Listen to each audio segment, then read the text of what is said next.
I would like to respond to the opposition side before I present my arguments. I have 3 points to respond to.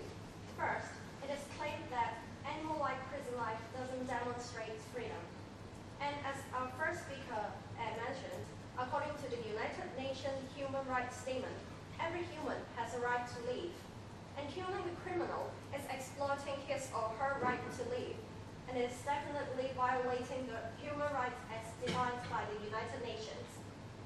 Second, the fourth speaker mentioned that the violent condition within the prisons, and may I remind you of the standard minimum rules for the treatment of prisoners, adopted in 1955 by the United Nations. It is to ensure that prisons are fairly treated.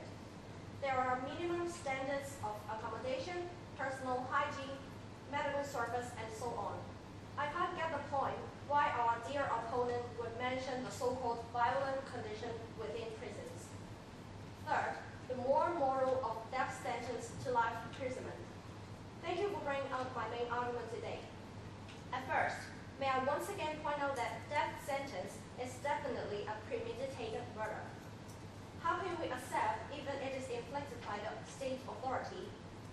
This act is brutalizing the society by lowering the moral values. May I here define moral value? Moral values are the standards of good and evil, which govern an individual's behavior and choices. Morals are generally taught by the society to the individual.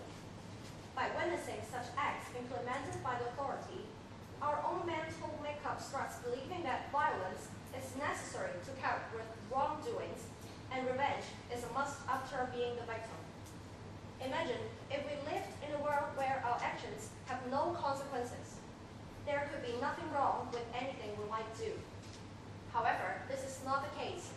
We are social animals, and the actions we take, the things we do and the things we don't do, have consequences on our environment and on the others around us. As a result, we need to be able to govern our behavior so as not to injure ourselves and our community in the long term. And the head of the state, the government, should be at the leading role. Death sentence should definitely be abolished to convey the message of not murdering and even not committing crime. Once again, if the government acts as a pioneer in murdering, as I said in the beginning, death sentence is a premeditated murder. How can we have a control on the number of criminal cases? For more, death sentence is an action of revenging. Because of the fault of the criminal, he or she should be murdered legally. It is not making sense.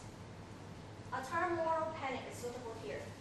Introduced by a British criminologist, Stanley Cohen, a moral panic is a condition, episode, person, groups of persons who are defined as a threat to societal values and the social order.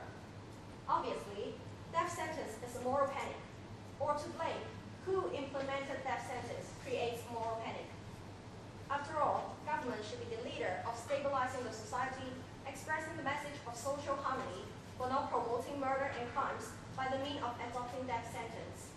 So I sincerely hope all of you, as our team, believe that today's motion should stand, and I hope that our dear opponent would no longer think that death sentence is a mercy.